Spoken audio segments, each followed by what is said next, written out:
pollution atmosphérique et sonore, la livraison en ville pose de sérieux problèmes.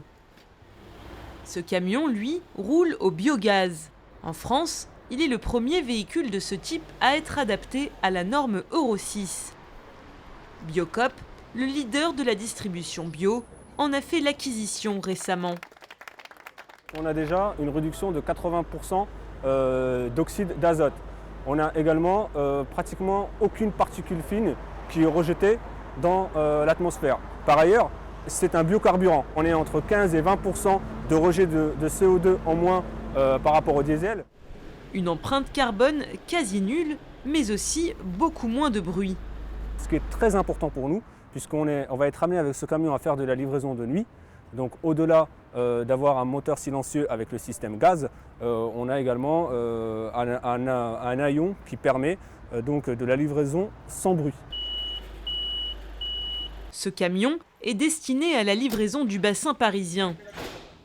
En Île-de-France, il n'existe que 2 stations d'approvisionnement en biométhane. De quoi permettre au véhicule de faire sa tournée francilienne. Point de vue conduite, rien ne change. Je ne forme pas les chauffeurs sur la conduite du camion gaz, je les forme surtout pour l'approvisionnement. Déjà, il y a un organe de sécurité. Si je lâche le bouton, ça charge plus ça remplit plus le réservoir.